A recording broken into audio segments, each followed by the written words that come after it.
ሰውየው በውስጥ ያለውን ጨለማ ተቆጣጥሮ የነበረውን የመስቀል ሐብል አወለቀው። ወዲያውኑ የመላእክት አይነት ክንፎች ከጀርባው ብቅ አሉ። እነዚያ ክንፎች ከቁጥጥር ውጭ በሆነ ሁኔታ ቀጥታ ወደ ሰማይ ይዘውት መብረር ጀመሩ። ነገር ግን አጋማሽ ላይ እንደደረሰ ክንፎቹ በድንገት መሰባበር ጀመሩ። እናም እሳቶች በዙሪያው ተጠመጠሙበት። በኃይል ወደ መሬት ተመልሶ ሲላተም የአጋንንት ቀንዶች ከጭንቅላቱ ላይ ማደግ ጀመሩ። ጩኸቶች በዙሪያው እያስተጋቡ በተበታተነ የፈሳሽ እሳት የተጠቀለለ የገሃነም ጌታ ተወለደ። ይህ አስከፊ ለውጥ ሊከሰት የቻለው ከልብ ወዳት የነበረችው ሴት በአደገኛና ምስጢራዊ ሁኔታ ስለሞተችበት ነበር። ትክክለኛውን ገዳይ ለማግኘት ሲል ከገሃነም ጋኔን ጋር ስምምነት አደረገ። ኃይልን ለማግኘትም ነፍሱን ሸጠ። ከ3 ቀናት በፊት ለፍቅረኛው የጋብቻ ጥያቄ ለማቅረብ አቅዶ ነበር። ነገር ግን ስሜቱን በገለጸላት ቅጽበት እሷ በድንገት ከሌላ ሰው ጋር በፍቅር መውደቋን አመነች። የልብ ስብራትን መቋቋም ስላቃተው ራሱን መቆጣጠር አልቻለም። የእርሱ ክልክ ያለፈ ምላሽ ፍቅረኛውን ስላስፈራራት ጥላው ሄደች። ይህ ስንብት የመጨረሻቸው እንደሚሆን ምንም አላወቀችም ነበር። በማግስቱ ፍቅረኛው እንደተገደለች የሚገልጽ ልብ ሰባሪ ዜና ደረሰው። ሁለቱ በቀድሞ ምሽት በአንድ ሬስቶራንት ውስጥ ከፍተኛ ጭቅጭቅ አድርገው ስለነበር እርሱ ወዲያውኑ ዋነኛ ተጠርጣሪ ሆነ። በቀጣዮቹ ቀናት ጎረቤቶች፣ ሚዲያው እና የገዛ ወላጆቹ ሳይቀሩ እርሱ ገዳይ እንደሆነ ማመን ጀመሩ። ተሰብሮና ተረብሾ የተወሰነ ሰላም ለማግኘት በማሰብ ምሽት ላይ ወደ ፍቅረኛው የመታሰቢያ ስነ ስርዓት በጸጥታ ሄደ። ነገር ግን የአባቷን ስሜታዊ ንግግር ከሰማ በኋላ ልቡ የበለጠ ተሰበረ።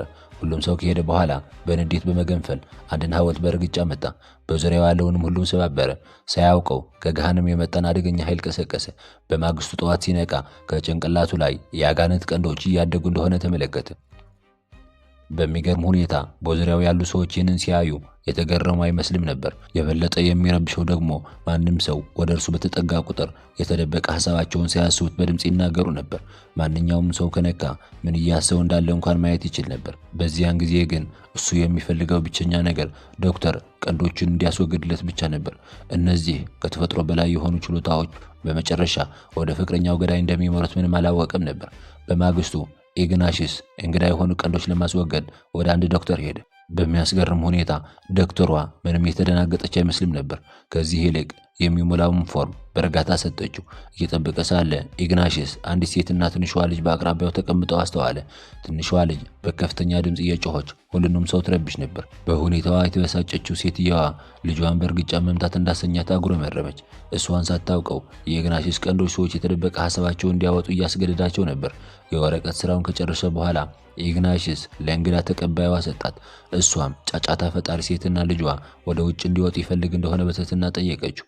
ከዚያም እንግዳ ተቀባይዋ የመቆያ ቦታውን ለቀው እንዲወጡ ጠየቀቻቸው። በንዴት የተሞላችው ሴትየዋ በመስታወቱ ጠረጴዛ ላይ እጇን አሳረፈች። ኢግናሽስ ሊያስቆማት እጇን ያዛት።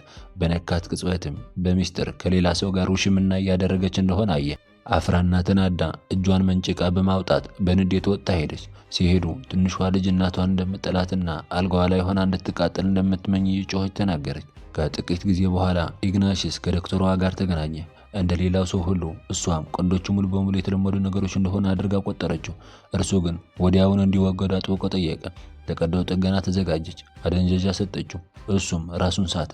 ራሱን ስቶ ሳለ ኢግናሽስ ማሪንን በቤተ ክርስቲያን ውስጥ ለመጀመሪያ ጊዜ እንዳገኛትና ጓደኝነታቸው ቀስ በቀስ ወደ ፍቅር እንዴት እንዳደገ በህልሙ አየ። ነገር ግን ሲነቃ ምንም የተቀየረ ነገር አልነበረም። ቀንዶቹ አሁንም እዚያው ነበሩ። ዶክተሯም ጠፍታ ነበር። በማዘንና በመበሳጨት ኢግናሽስ የመከራው ሁሉ ምንጮች ቀንዶቹ እንደሆነ አመነ። ቆየት ብሎ ጓደኛውን ሊን አገኘው። በውይይታቸው ወቅት ኢግናሽስ አንድ የሚያስደነግጥ ነገር ተገነዘበ። ሊ ቀንዶቹን ጨርሶ ማየት አልቻለም ነበር። የተወሰኑ ሰዎች ብቻ፣ ምናልባትም በልባቸው ውስጥ ጨለማ ያላቸው ብቻ ሊያዩዋቸው ይችሉ እንደሆነ ማሰብ ጀመረ። ግራ በመጋባት ኢግናሽስ ወደ ቤቱ ተመልሶ ከእናቱ ጋር ለመነጋገር ሞከረ።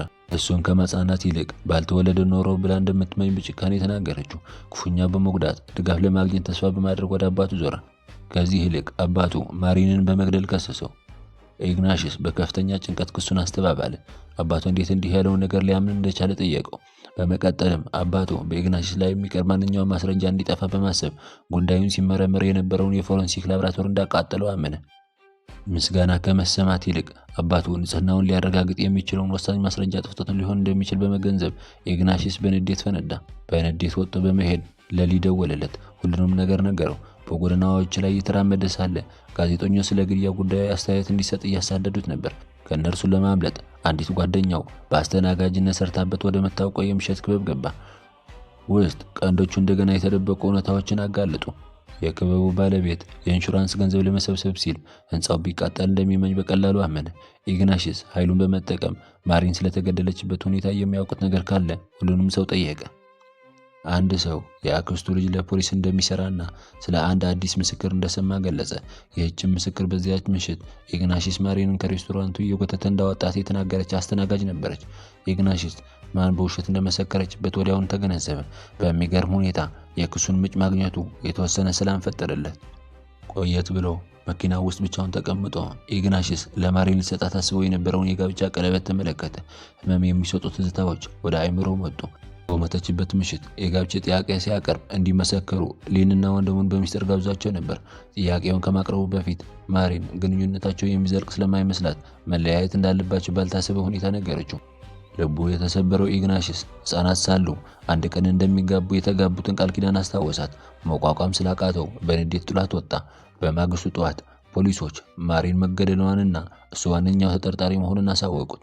ስሙን ለማጥራት ቆርጦ በመነሳት ኢግናሽስ የዋሸችውን አስተናጋጅ ፊት ለፊት አፋጠጣት።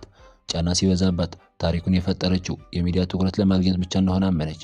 ኢግናሽስም ማሪንን ጎትቶ እንዳላወጣት የሚያረጋግጡ ሌሎች ማስረጃዎች ስላሉ የሰጠችው የውሸት ቃል ትርጉም የሌለው መሆኑን ነገራት።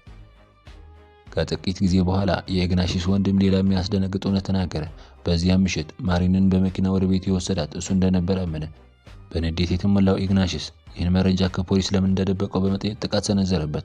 ወንድሙ እንዳስረዳው አንድ ሰው በድብቅ አደንዛዥ እጽ ሰጥቶት ነበር። እሱ ራሱን እየሳተ በነበረበት ወቅት ማሪን ከመኪናው ወርዳ በአቅራቢያ ወደሚገኝ ጫካ ገባች። ቆየት ብሎ ሲነቃ ልብሶቹ በደም ተሸፍነው ደም የነካው ድንጋይ አጠገቡ ወድቆና የማሪን ሕይወት አልባ አካል በዛፎቹ መሃል ይታይ ነበር። እንዳይወነጀል በመፍራት ማስረጃውን ለማጥፋት ሲል ደም የነካውን ድንጋይና የቆሸሹ ልብሶችን በአቅራቢያ ወዳለው ሐይቅ ውስጥ ወረወራቸው። ይህን ሲሰማ ኢግናሽስ ወንድሙ ማሪንን እንደገደለ አድርጎ ከሰሰው። በዚያ ቅጽበት ፖሊሶች ደርሰው ኢግናሽስን አሰሩት። ነገር ግን በማግስቱ ታማኝ ጓደኛው ሊ ከእስር እንዲፈታ አደረገ። ከሊ ጋር እየተነጋገረ ሳለ ኢግናሽስ አንድ እንግዳ ነገር አስተዋለ። ሊ የማሪንን የመስቀል ሐብል አድርጎ ነበር። በድንጋጤ ኢግናሽስ ከየት እንዳገኘው ጠየቀው። ሊም ማሪን ራሷ እንደሰጠችው በቀላሉ መለሰለት። ግራ ተጋብቶና ተደናግጦ ኢግናሽስ እንዲህ ያለውን የግል ዕቃ ለሌላ ሰው ለምን እንደምትሰጥ ጠየቀ። ከዚያም ሊ ልብ ሰባሪውን እውነት ገለጸ። ማሪን ኢግናሽስን ትታለት ልትሄድ ያሰበችው ሰው እርሱ መሆኑን ተናገረ። በፍቅረኛውና በቅርብ ጓደኛው እንደተከዳ የተሰማው ኢግናሽስ ከማሪን አባት መልስ ፈለገ። ነገር ግን የማሪን አባት ሁሌም ኢግናሽስን ትወደው እንደነበርና ስለሌላ ወንድ ፈጽሞ አንስታ እንደማታውቅ አጥብቆ ተናገረ። አሁንም ገዳዩ ኢግናሽስ እንደሆነ ስላመነ በንዴት ጥሎት እንዲወጣ አዘዘው። ልቡ የተሰበረው ኢግናሽስ ወደ አንድ ገለልተኛ ቦታ መኪናውን ነድቶ በመሄድ ቀንዶቹን ከጭንቅላቱ ላይ ለመንቀል በከፍተኛ ጥረት ሞከረ፣ ግን ሊወጡ አልቻለም። በድንገት በሚገርም ሁኔታ ወደ ቀንዶቹ እየተሳቡ እባቦች ወደ እርሱ መምጣት ጀመሩ። ለመጀመሪያ ጊዜ ኢግናሽስ ቀንዶቹ እንዲሁ እርግማን ብቻ ሳይሆኑ የተፈጥሮ በላይ ኃይል ምንጭ መሆናቸው ተገነዘበ። በእነርሱ አማካኝነት የተደበቁ እውነታዎች ማወቅና በዙሪያው ባለው ዓለም ላይ ተጽዕኖ ማሳደር ይችል ነበር። አዲሱን ችሎታውን በመቀበል ስለ እርሱ የዋሸችውን አስተናጋጅ ተጋፈጣት። ወደ እሷ ሲጠጋ እባቦቹ በድንገት ጥቃት ሰነዘሩበትና ደጋግመው ነደፏት። ኢግናሽስ የውሸቷን መዘዝ እንድትቀበል ትቷት ዝም ብሎ ሄደ። ብዙም ሳይቆይ ፖሊሶች ሊከታተሉት ጀመሩ። እሱ ግን ከተፈጥሮ በላይ የሆነ ኃይል ተጠቅሞ አመለጠ። ከዚያም በከፍተኛ ሁኔታ የእጽ ሱሰኛ ወደሆነ ወንድሙ ዘንድ ሄደ። ችሎታውን በመጠቀም ኢግናሽስ የበለጠ እጽ እንዲወስድ አስገደደው። ይህም ወደ ገዳይ የሆነ ከመጠን ያለፈ የእጽ አወሳሰድ ገፋፋው። ወንድሙ ሲሰቃይ መመልከቱን የማሪንን ሞት አስታወሰው። ለአጭር ጊዜ እንዲሞት ጥሎት ለመሄድ አስቦ ነበር። በመጨረሻ ግን ሊያደርገው አልቻለም። ምንም እንኳ ሁሉንም ነገር ቢያደርግም የወንድሙን ሕይወት አተረፈ። በማግስቱ ሊ ወደ ኢግናሽስ መጥቶ ማሪን ለመለያየት የወሰነችው ሙሉ በሙሉ በራሷ ፍላጎት እንደነበር በጭካኔ ተናገረ። በንዴት የተሞላው ኢግናሽስ ጥቃት ሰነዘረበትና የመስቀል ሐውልን ከአንገቱ ላይ በጠሰው። መስቀሉ ከተበጠሰበት ቅጽበት ጀምሮ አስፈሪ ራእዮች የኢግናሽስን አእምሮ አጥለቀለቁት። ሐብሉ ሊን ከተፈጥሮ በላይ ከሆነው የቀንዶቹ ተጽዕኖ እየጠበቀው እንደነበር ተገነዘበ። በንዴት ተውጦ ኢግናሽስ ሊን ሊያንቀው ጀመረ። በትግላቸው መሃል አስፈሪ ትዝታዎች እንደገና ብቅ አሉ። ማሪን በሞተችበት ምሽት ኢግናሽስ በንዴት ጥሏት ከሄደ በኋላ ሊ ከመኪና ሆኖ በሚስጥር ይመለከት ነበር። የኢግናሽስ ወንድም ማሪን ወደ ቤቱ ሲወስዳት ሊ ተከተላቸው። እጽ የተሰጠው ወንድም ራሱን ስቶ ከወደቀ በኋላ ማሪን ብቻውን ወደ ጫካው ገባች። ሊ ወደ እሷ ቀረበና ኢግናሺስን ለእርሱ ብላ እንደምትታው ቃል ገብታ እንደነበር በንዴት አስታወሳት። ማሪን ስህተት ሰርታ እንደነበር አመነች። ምንም እንኳ ሁሉም ነገር ቢፈጠርም አሁንም ኢግናሺስን እንደምትወደውና ፈጽሞ ልትተው እንደማትችል ተናገረች። በንዴት የታወረው ሊ ጥቃት ሰነዘረባት። ማሪን ተከላከለች፣ እጁንም ነከሰችው። ነገር ግን ሊ በአቅራቢያው ያለውን ድንጋይ አንስቶ ጭንቅላቷን መታት፣ ወዲያውንም ገደላት። ከዚያም ግድያውን በኢግናሺስ ወንድም ላይ ለማላከክ ደም የነካውን ድንጋይ ራሱን ስቶ የነበረውን ወንድም አጠገብ አስቀመጠው። እውነቱን ካጋለጠ በኋላ ሊ ኢግናሺስን አጠቃው። መኪናው ላይ ቤንዚን አፈሰሰበትና አቃጠለው። ኢግናሺስ እየነደደ ያለውን መኪና ወደ ሐይቁ ውስጥ በመንዳት ወደ ውሃ ውስጥ ዘሎ በመግባት አመለጠ። ኢግናሺስ በአደጋው እንደሞተ ዜናው በፍጥነት ተሰራጨ። አስከሬኑ ስላልተገኘ ሁሉም ሰው እንደሞተ አመነ። በዚሁ ጊዜ ወንድሙ ከመጠን ያለፈ እጽ በመውሰዱ ምክንያት በአሳሳቢ ሁኔታ ሆስፒታል ገብቶ ነበር። ነገር ግን ኢግናሺስ ተርፎ ነበር። ቆስሎና ደግሞ ከሐይቁ ወጣና ቀጥታ ወደ ማሪን አባት በመሄድ በመጨረሻም እውነተኛው ገዳይ ሊ እንደሆነ ገለጸለት። የማሪንን የመስቀል ሐብል መለሰለት። አባቷ ግን ኢግናሺስ ይበልጥ እንደሚፈልገው አጥብቆ ተናገረ። ኢግናሺስ መልሶ ባጠለቀው ጊዜ ቀንዶቹ ጠፉ። ቁመና ወደ ቀድሞ የተለመደ ሁኔታ ተመለሰ። በኋላም ኢግናሺስ እሱና ማሪን ስፍር ቁጥር የሌላቸውን ደስተኛ ጊዜያት አብረው ያሳለፉበትን አሮጌ ዛፍ ላይ ቤት ጎበኘ። እዚያም ከሞቶች በኋላ ብቻ እንዲነበብ ታስቦ የተጻፈ ደብዳቤ ያገኘ። በደብዳቤው ውስጥ ማሪን ልብ ሰባሪውን እውነት ገልጻ ነበር።